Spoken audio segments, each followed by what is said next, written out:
laawol kisal ko laawol peewal e ɓantal. Allahu cippini Qur'anu deftere e on jemma lewru konturuye inde fewna e laawol kisiye. Allahu cippini Qur'anu deftere e on jemma lewru konturuye. بسم الله الرحمن الرحيم. الحمد لله رب العالمين حمدا الذي أنزل الفرقان وعلمه البيان، ثم الصلاة والسلام على حبيبنا ونبينا محمد صلى الله عليه وعلى آله وصحبه أجمعين. وبعد إخواني وأخواتي في الله، السلام عليكم ورحمة الله تعالى وبركاته. هري باويتو قولين الله سبحانه وتعالى يولنا على من تدون صلى الله عليه وسلم. هري يترى الله سبحانه وتعالى نعم الإسلام إذن نانغال نعماغي دو نيمين يدومين دي عندو دي فيمون دي عندها تنتني ونعم سومي ورنو قولين تونا إن إلور سومي هري ترى مكانكو جل وعلا يؤرسكو إن هورو قندو لور سومي كفوت برد ميرو هكا لاني تورد ميرو وكاي موجة كون كون جمون قلوان يبقل كل المكو إخفنا دي بكاتو جمين دي بونو دي مودي فو إندر هيتان دي. هري هندي مسيب بجيل بتدو بتلسبتر بالله والكسر دي وندو لكرم كومين تدو بأستاذ عبد الله. هري كم بقولك ولا نقول لك انترفيو إن شاء الله وانت كتي الشيخ يوسف إن شاء الله تعالى. دون هري انترفيو موند ودي هندي إن شاء الله. هري هي تورنا في سوما يوم. دون هري لندن أرنانجل إن شاء الله أستاذ. هري من فلا يوم بتومي أستاذ كهون نونتي يطلع هاني جبر سوما يوم نودي الحال نونتي كهاني إمور دارو جبر سوما يوم. أعوذ بالله من الشيطان الرجيم. بسم الله الرحمن الرحيم. الحمد لله على نعمة الإسلام وكفى بها من نعمة، ثم الصلاة والسلام على أشرف الأنبياء والمرسلين نبينا محمد وعلى آله وأصحابه وأتباعه وأحبابه وعلى كل من اهتدى بهديه واستنى بسنته إلى يوم الدين. أما بعد، هرا إن شاء الله مسيب بجول بتدبه ونو مسيب ميد من نون كراديو ميد الله والكسال له بهولي نون rami weltori noddano ɗum haɗa inchallahu yo allahu tawnu en lewru suumaye ɗon so tawni en kadi o newnayi wawgol worgol ngol so o tawnare en kadi haray yo yaafa en kadi haray si o ƴettita en ya rabbal alamin. haray landal ko landi ɗon kon ko honno goɗɗo hani habborade lewru suumaye. haray habbagol lewru suumaye na habborgol ndu sama kala, haray na habborgol ndu fijo ndaaru, haray na habborgol ndu kadi fi yeddugol Allah. toɓɓere aranere nden ko goɗɗo hani habborgo lewru suumaye ko tuubugo ruttoka Allah subhanahu wa ta'ala. o fiɓa anniye ko suumaye tawrunoma kon fof e piiji bonɗi. suumaye on nde no yaha accidatamo e ɗinno, ɗum woni toɓɓere aranere. on tigi fiɓa anniye kadi wondema o hooray si tawi hara hina nganto heeɓi.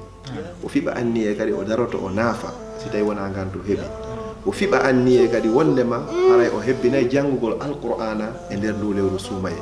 o fiɓa anniye kadi wondema kadi kala mo jogodi hawre tigi tigi on o moƴƴintinayi e makko. o fiɓa anniye kadi o ɗigganayi nene e baba. o fiɓa anniye kadi o hontinayi horuɓe. o fiɓa anniye kadi wondema o ñamminayi miskinɓe. o fiɓa anniye jemma ɗaɓɓaɗo on kadi e nder lewru suumayre kadi o etoto kadi ha o jemma heɓa jemma on ɗum ko jemma laylatul qadre. haray karamokoɓe feƴƴinoɓe salafu salih haray si tawi suumaye hewtinoɓe darnayno activité ji maɓɓe fof, programme ji maɓɓe ɗin fof fi ɗaɓɓugol o jemma ɗaɓɓaɗo e nder lewru suumaye. ɗum ko hebbingol janngugo qur'an ko lewru suumaye ni kadi ko lewru alqur'ana kadi Allah subhanahu wa ta'ala tippini qur'ana on haray e nder lewru suumaye. ewa donc haray so on yettimen ɗo wondema suumaye on no wawa jaɓɓorede e alhaaliji heewɗi. haray hunde wotere attiri attention amen on e konko yewtuɗon ɗo fof ani tuubugol ruttude Allah subhanahu wa ta'ala. andi jonno minen timinen sukaɓe haray meɗen maapi haray meɗen yidde Allah subhanahu wa ta'ala ko ɗuuɗi haray meɗen faala ruttade makko ko suumaye ɗon haray ɓernde nde hinde hecciɗi hinde softi on haray min anda ko nomi ruttorta Allah subhanahu wa ta'ala. haray hino woodi e laawol ngol min hani rewde fiyo mi rutto Allah subhanahu wa ta'ala o jaɓana men tuububiya on haray meɗen faala ɓe gandi men ɗum. haray ko tuubugo ruttoka Allah subhanahu wa ta'ala ko enen ɗo tigi woni ko hani tuubugol. Allah ko fewtini tuubobuye on ko gomɗinɓe ɓen taw, na heferɓe ɓen innayo tuubu, na fasiqiɓe ɓen innayo tuubu, na nafiqiɓe ɓen innayo tuubu, na julɓe ɓen kadi innayo tuubu, ko mumini en innayo tuubu. Allah subhanahu wa ta'ala o daali honno bada a'udhu billahi minash shaitani rajim wa tuubu ila Allahi jami'an ayyuhal mu'minun la'allakum tuflihun kono yo gomɗinɓe on fof moɗon tuube ruttoɗon ka Allah belajo Allah subhanahu wa ta'ala o mallayo haray tuubugol ngol kadi ko farilla e hoore kala julɗo nelaɗo sallallahu alayhi wa sallam ɓe maaki wallahi inni la astaghfirullah wa atubu ilayhi fil yawmi akthara min 70 marra ɓe fillayegoɓe ɗi akthara min 100 marra o ɓe woniri Allah ñande be ñande ɓe tuuba rutto ka Allah ɓuri laabi 90 riwayagoɓe ni ɓuri laabi 100 joni noon so tawi nelaɗo sallallahu alayhi wa sallam kanko adoto natoygol aljanna tawata ko iwtirɗo ɓaawo makko fof heɓoyta aljanna oɗo waɗi ɗum ɗo 90 laabi 100 nder ñalla haray enen ɗo feƴƴiɗi hannde kadi fiyen hani tuubugol nelaɗo sallallahu alayhi wa sallam qad ghafara llahu lahu ma taqaddama min zambihi wa ma ta'akhkhar Allah yaafike ɓe fuu kono ɓe tuubiray ni ɓe rutto ko Allah subhanahu wa ta'ala haray enen ga hiɗen hani tuubugol rutto ko Allah enen julɓe ɓen tigi fi honɗum goɗɗo wata wonde o waɗari bakkato joni noon sa waɗi bakkato on bakkato o neɓay ha si o winde ko sa tuubari ruttiɗa ko Allah subhanahu wa ta'ala on say noon si malaikajo o winda bakkato ewa donc aɗa ustad ɓe janni en ɗo wondema nabi sallah sallam ɓe hebbineno wigol astahfirullah wa tuba iley ɗum no jeeya e konngolidi ɓe tuuba yona ɓe ruttoke Allah subhanahu wa ta'ala e gandi noon joni noon ustad wono fala tuubde ruttoke Allah subhanahu wa ta'ala ino woodi sartiji mum i tawata on tagi ko ma o daro e ɗinno ñinne majji fiyo tuuba makko on jaɓe ɗin hay no waɗi minen fala o jandu men ustad naam haray tuubugol nayinugol tum mi tuubi no woodi sartiji buyɗi karmakoɓe waɗi nelaɗo sallallahu alayhi wa sallam noon kamɓe ɓe waɗi sarti goto pet mo natore koye nden on sarti ɗon haray karmakoɓe noon ɓe yanñi hannde kadi sartiji ɗin haaɗi duuɗi no tawa e muɗum ka nelaɗo sallallahu alayhi wa sallam ɓe maaki wo annadamu tawba wo tuubugol ninsugol to yoni tuubugoye goɗɗo waɗa hunde ha gasa o ninsa ko waɗani nde kon ɓeni wo annadamu tawba ninsugol ko tuubugoye karama ko ɓen no ɓeydi ɗon joni yon tigi ninsu haray ko waɗi kon ha gasi sarti ɗiɗaɓo on kadi haray yo on tigi kadi fiɓu anniye ruttotako e ba'o bakkatu mo waɗi ɗo no tawa e sartiji ɗin kadi so tawi ko goɗɗo toñunoɗa kadi natta kadi ko jonnitoyamo kadi no tawa kadi e sartiji ɗin kadi haray ka wonnoɗa ɗon e muɗum iwa e ɗum ɗon ɓoragol bakkatu on few hande kadi hara wattata on ɗon ɗiɗo no tawa e sartiji ɗi karamakoɓe ɓen waɗi fiyi on tigi laaɓu e tuububi en wondema haray wondema o tuubi haray noon ninsugol ngol ɗum haray yoni tuububi en inchallah barke Allah subhanahu wa ta'ala waɗɗo yimɓe tuuboɓe jaɓa e tuububi mum eywa joni nam e ustad mi tangguini jama on so ɓe nandi konko yewtore en ɗo ɓe cofta inchallah ɓe tinno fi tuubugol eywa joni noon so yon tigui tuubi ruttiki ko Allah subhanahu wa ta'ala o yantikati e bakkatoji ɗi wonno yeddude ɗin aɗa yani on noon Allah kadi subhanahu wa ta'ala yurmede makko himo wawma kadi hafurande wartiramo lawol ngol ka haray on noon o marsikama hannde kadi o wawata yiditade lawol ngol haray kono noon hani gertude haray aɗumi jaɓade ngallandal on taw waɗugol bakkato on na ella ko waɗugol bakkato on deppito e makko ko ɗum ɓuri hulɓinade si goɗɗo waɗi bakkato ha gayni seede en fof en waɗa e bakkato kadi ko ɓurnaɗo maki ɓenni kullu bnu adama khatta kala ɓinguel adama ko faljeyɗo ɓenni wa khayrul khatta'ina tawwabun ɓuri moƴƴude noon e faljeɓe ɓen fof ko ɓen faljeɓe ha gayna yilta tuuba ruttoka Allah subhanahu wa ta'ala joni noon si tawi noon a waɗi bakkato on hande kadi landal mo ngal a yilditoyke e muɗum aɗumi jabade ɗum ɗon no woni nenaɗo sallah sallam kam ɓe maki e hadis haray mettuɗo famande wonande enen sukaɓe ɓe maki law lam tuznibu e hadis juɗɗo himo ko riyadu salihin wosi on waɗatano bakkatu la zahaba allahu bikum Allah ittayno on few wala jaa bi qawmin o adda yimɓe goo yuznibuna waɗa ɓe bakkatu fa yastaghfiruna Allah fa yughfaru lahu ɓe tuuba ɓe rutto ko Allah subhanahu wa ta'ala Allah yildo kadi yaafa haray faamu on ɗon holla wondema ko en waɗu bakkatu bi mana joni ɓay en waɗa e bakkatu so en waɗi en tuubi e ruttiki kadi Allah subhanahu wa ta'ala on o jaɓanayi en haray goɗɗo waɗno bakkatu ha gayni o fewti Allah subhanahu wa ta'ala o inni Allah mi waɗi bakkatu mi torike ma yaafalam Allah inni mi yaafike ma o watto e bakkatu goɗo inni Allah mi torike ma yaafalam Allah kadi inni mi yaafike ma o watto e goɗɗo goo kadi aw inni Allah mi bonni mi torike ma yaafalam Allah inni mi yaafike ma Allah subhanahu wa ta'ala wini wo fodde jeeyaɗo himo wadde bakkatu o toro Allah subhanahu wa ta'ala yo Allahu yaafamo Allahu yaafotomo haray karma ko ɓen no inno hara noon na bakkatu goto a waɗi oɗo a toriki Allah o yaafike ma a faljoyi e goɗɗo kay toro Allah subhanahu wa ta'ala hara o yaafata haray dambugal tuububu yeyngal ngal sokatake fodde nange nge fuɗirari kange mutirta ton mange mutiri kange fuɗirayno ton haray dammugal tuubu biye hino udditi fodde wonki bani adama o hewtare ka dande haray bani adama o fodde tigi tigi on ɗeɗɗere mayde nangari on tigi si a tuubi inchallahu a laɓɓini wondude ɗi sartiji ɗo Allah subhanahu wa taala o jaɓanaymo joni noon si on tigi tuubi ha gayni yiltitike noon hande kadi karamo ko ɓe hiɓe yehi ɗon nokkiyel ɗiɗi ayonka suratu nisa ko inni walam yusirru ala ma faalu wa hum ya'lamun hara ɓe dippitaki e on bakkat ɗon haray hoore hiɓe andi ɓen ɗon Allah jaɓanayɓe tuuboɓe he alayn laysat at-tawbat lillazina ya'maluna su'a hatta idha hadara ahaduhum al-maut qala inni tubtu al-an wala allazina yamutuna wa hum kuffar ila akhir al-ayat wo haray wona ɓen joni noon si a watti no bakkat on hande kadi joni ko ayno ɓay a bonnino hande kadi a yillitike makko a bonnino a yillitike makko na tuuba la ɗum ɗon ko bimi tahta mashi'atillah an ko wodanma sa waɗi bakkato ha gayne Allah jarriborima kadi a fillitike on bakkato ɗon kadi haray ko wodanma ko tuubugo rutto ko Allah subhanahu wa ta'ala haray enen ko wodani en ko en accu ñawore makko nden biyadillah in sha'a ghafara lahu wa in sha'a azaba si Allah no yiɗi o yaafoyomo si Allah kadi no yiɗi kadi o lettamo haray noon bakkato ko mawni o ko mawni ko ɗuuɗi wo ko ɗuuɗi si jeeyaɗo on tuubi ruttike Allah subhanahu wa ta'ala Allah on jaɓanaymo eɗen andi qissaji hewɗi e muɗum inchallahu en ala nadde ɗum ɗon no gasa aroya yeeso on haray bakkato on ta on tigi hulu bakkato on yo hulu deppitagol e bakkato ta on tigi hulu bakkato on yo hulu waɗugol bakkato on haga ena ronka tuubugol ka Allah subhanahu wa ta'ala haray kalamo ko ɓen ɓe inni wo la sahirata ma al israr wala kabirata ma al istighfar bakkatu jano ala si tawi a tuubi a ruttike ka Allah a yinsinike kono noon bakkatu hun to sokun kadi ala si tawi jiya ɗon kadi duppitike e makkul ɗon kadi hara himo wadde ko ñande ɓe ñande andas ko ɗum ɗo wonno landal mo nam ko ɗon ɗo landal ngal barakallahu fikum jazakumullahu khairan jazaa nam nano nder yettomen ustad yettindo wondema ene woodi qissaji heewɗi ɗi tawata inchallah karmo koɓe e battoriki Allah subhanahu wa ta'ala tuubuɓe ɗo e gaddande noon qissa goto qissa ana baaɓe ma ɗum sahabaɓe ma tabi'in ma karbo koye ma yimɓe fende ɓe zaman men haray qissaji fi tuubunoɓe ɓe Allah subhanahu wa ta'ala o jaɓani haray ɗum hino heewi moƴƴa en ƴettay sahabaɓe ɗiɗo ƴetten kadi moƴƴunoɓe feƴƴunoɓe sen ƴetti masalan Khalid ibn al-Walid radiyallahu anhu o waɗi guereji 50 contre l'islam Khalid ibn al-Walid aɗo nadde gal islam kanko wonno sabu sahabaɓe 50 jeɗɗuɓe shahidina ghazwat Uhud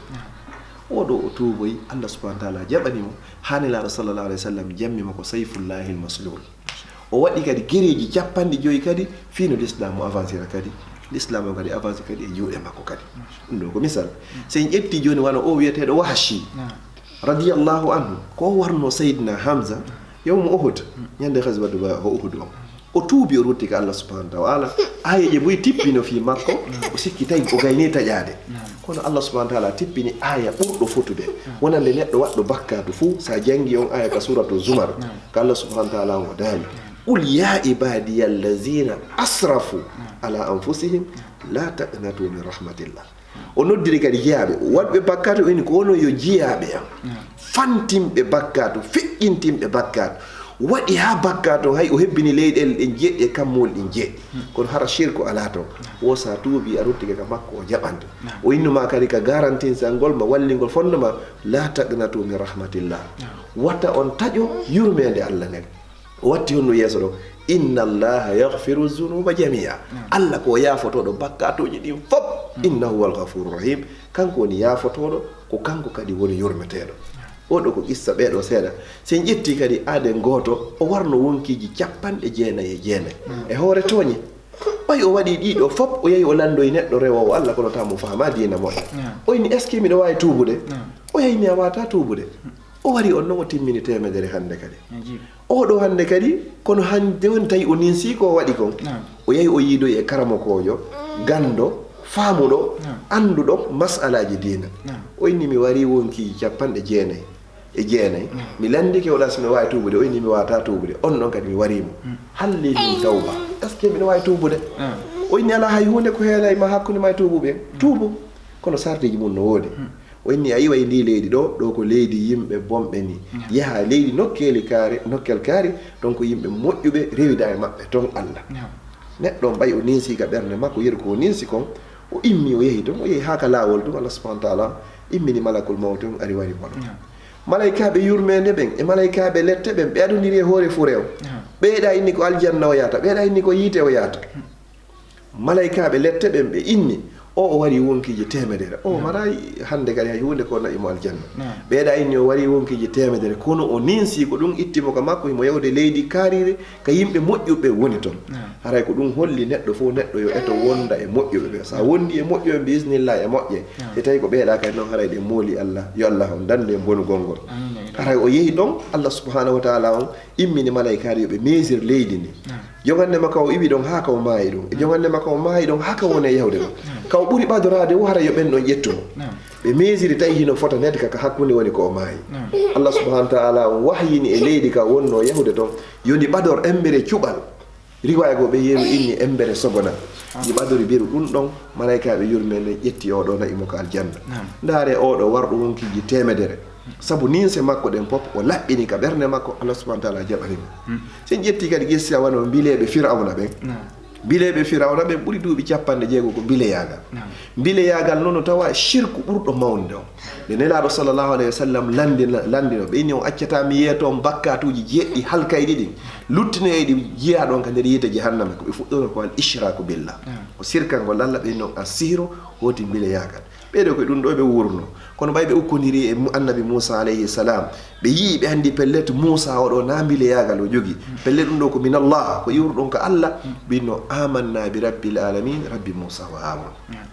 ɓay ɓe inni men gomɗini jeyɗo windere nden jeyi Moussa jeyi Harun Firawna inni on gomɗinimo ko adimi jonnude on autorisation ɗum ɗo ko feere waɗɗon hakkudeji moɗon fi honɗum fi yo yalti yimɓe ɓen e nder leydi ndin ɗo o yin law qatti anna aydiyakum mi taƴita e juuɗe monɗen e koyɗe moɗen fof min khilafin immorde lotoro woko kono ɓay ɓe ƴetti décision iman on heewi ka nder ɓerɗe maɓɓe ɓe inni honno laade ella wo ala hande kay waɗu kala ko falɗa faqdi ma anta qaadi waɗu kala ko falɗa ko wawɗa wadde ɗo ko ha wonki jame yalta ɓeeɗo ko nangue ngen fuɗata tawi ko ɓe heeferɓe fewndo nangue ngen mutata tawi ɓeeɗo wonkiji maɓɓe ɗi yaltinama hiɓe ka aljanna ko tortoɗen Allah ko Allah okkude battane moƴƴo wandi so daari joni enen daarayɓe ballon ɓen haray na fuɗɗi adiɗo fuɗɗa match on fuɗɗama toon joni goɗɗo marki ɗum holla o gañike ko tuma arbitre on sifli fen on inne noon ko hombo gañi toɗi ki Allah nde sifle fen meɗen on nde wonkiki no yalta yo Allah yaltigi haala kalimatu tawhid ya rabbal alamin barakallahu fikum ewa musidɓe ara en nani ɗo karma koɓɓen ko yeyten kon en andi hara hunde lawanaki en hara kadi yeddata Allah subhanahu wa taala ha hara ko yedduɗen kon hara woni hara min nani en tubugol hara ko yeddude Allah subhanahu wa taala so yiltitike makko hara dambugal rahma ngal e dambugal tawbagal ngal udditima toɗi ko jalla wala yoɗo yimɓe tuboɓe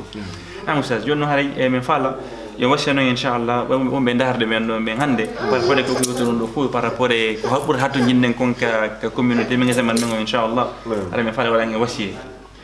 aɗo mi wadde wasiye on ɗon ɓe ɓeyda konngol gotol enen ɗo fop sen calculi o warɗo wonkiji temedere ɗo goto min waɗari bakkato ha hewtiti sen calculi o warnoɗo Hamza goɗɗo min ittari wonki tedduki ko Allah subhanahu wa taala ɓuuri oɗo mo nelaɗo innuno ko asadullah ko piyori Allah bappirawo nelaɗo defanduɗo l'islam goɗɗo itti oɗo o tuubi Allah jaɓanimo enen en hewtade yal haaliji ɗo en fof meɗen la taqnatu min rahmatillah wata goto e meɗen taƴo bakkatu ma on no wayri won wonno o wayri hay si tawi ko bakkatuji jeɗɗi halkayɗi ɗi woni ko waɗɗa tuubu ruttoɗa ko Allah subhanahu wa taala toroɗa Allah yo yaafoma nin sa fiɓa anni a fillitata ko fodde hiɗa wuuri haray ko honɗum mi wasiyoto hoore am mi wasiyo sukaɓe ɓen fop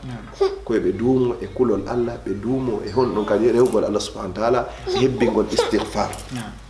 insinagol tuuba rutto ko Allah subhanahu wa taala ɓe hebbina insinagol kadi goɗɗo sewo malaikaɓe ɗiɗo goɗɗo ɗon no inne raqibu goɗɗo inne ɗo atide e riwayaji ɗin no ardini noon sa waɗi bakkatu on estimation karamokoɓe gon wawa wonde 6 heures de temps leereji 6 hara o windaka o malaikajo ko ñamoɗo inne habba no jiyangel ngel ɗon taw no hawnaki ko tuubi o rutti o ninsi sa innoyi astaghfirullah wa atubu ilay Allah mi ninsi komi waɗani ɗum ɗo haray bakkatu wala ko windede e fillayeji goo ɓe inni haray ɓe acce taw sa waɗi bakkatum kun ɗo windatake ko tuma waɗitoyɗa bakkatum ɗiɗaɓu wo si malaikajo in awa jonno windu noon ara num kum ɓay jiya ɗum o insinaki sa waɗi bakkatu kadi a waaliki a ɗaniki Allah subhanahu wa taala daari o jiyaɗo o waɗa bonnalan ha o gayna o ronka tuubude rutto ko an o waalo o ɗano e hille pellete so tuubiɗo rutti ko an fa bi izzati wa jalali mi wondiri mango an e teddungal an pellete mi yafoto ɗum hannde kadi Allah no moƴƴi Allah no yurme jiyaɓe makko ɓen ɓuri ko nenejo yurmete kon ɓiɗɗo ko ɗum noon hay tuuɓe ruttoɗen Allah subhanahu wa ta'ala oyni yabna adam e hadis law ataytani bi qurabil ardi khataya sa ardi lan harɗa hebbini lewni fof bakkatuji la tushrik bi shay'an la ataytuka bi qurabiha maghfiratan wala ubali sa hebbini leydi e kammuli jeɗɗi hara shirku ala nder ton a inni yomi accane min Allah komi accanayɗoma kadi haray ka darnugol yewtere nden bani adama fof bani adama ko yaadi e bakkatu yawmal qiyama e kottagol karamakoɓe ɓen fof e mazhabu ahlu sunna ko luttoyde ka nder yite jahannama o ko mayde ɗo e shirku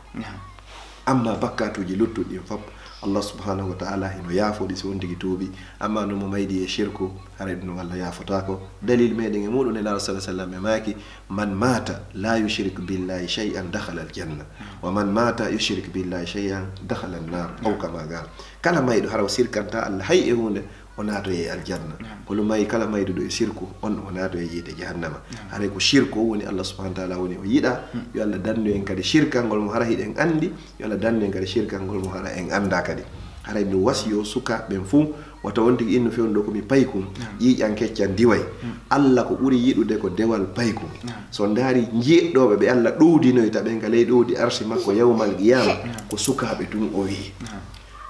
ko sukaɓen to ko wi ko tawa e maɓɓe ɗon wa shabun nasha'a fi ibadatillah suka mawnuɗo e nder dewal Allah wano enen ɗo ni koyen sukaɓe ni fewnɗo on tigi wakkilo fewndo ko wawi ɗo o anda si Allah hino okki mo nawyoygol ha wonoya mawɗo ko rewɗa ɗon ɗo ko Allah kon sa wonoyi ha a nawyoyi hande kadi Allah subhanahu wa ta'ala yoɓete moƴƴere makko nden hono yoɓirede ma fewndo wonoɗa payko yo tawa Allah subhanahu wa ta'ala yo Allah okku en timmode laɓade amin ya rabbal alamin eyi musidɓe julɓe tedduɓe hara inchallah ɗen ka sakkitorde émission men ɗo hay nani karama koɓɓen ko wasi en kon tentini enen sukaɓe mi torki subhanahu wa ta'ala yo waɗi en yimɓe okkoɓe Allah subhanahu wa ta'ala sukayagal men ngal hara ko hoore rewgol woni ko feƴƴinten gurdam men ha ƴettita en hoore tububi hara inchallah kadi en ka vidéo men arowo si Allah jaaɓi assalamu aleykum wa rahmatullahi ta'ala wa barakatuh wa aleykum assalam wa rahmatullahi wa barakatuh hara mi torki Allah subhanahu wa ta'ala o yaltanike lawol guesal yo Allah wurnugal lawol guesa wurna sukaɓe wonɓe tomɓen kadi e wonɓe wallitade e karama koɓen foof inchallah tawna en suumayo newne wawgol horgol ngol kadi hara nde suumayo no yaaha hara e fop meɗen enen e mawɓe men wurɓe fatiɓe hara e rin inama e natugol yiide jahannama fama kana min tawfiqin fa min allahi wahda wama kana min khatayin aw sahwin aw zalalin aw nisyani fa minni wa min asheytan wallahu rasuluhu min nubara wa a'udhu billahi an uzakkirakum wa ansa wa a'udhu billahi an akuna jisran ta'muru bihi al-janna wa fina jahannam hara no gantini kadi moƴƴa hara e bobon ɗo jaɓari men seeɗa nene makko alaa inchallah wassalamu aleykum wa rahmatullahi wa barakatuh hawrin dimman e sumayem jomi an ko yajuɗo yurmede hawrin dimman e sumaye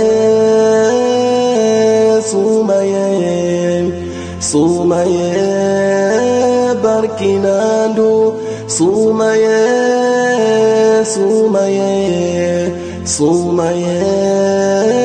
barkinandu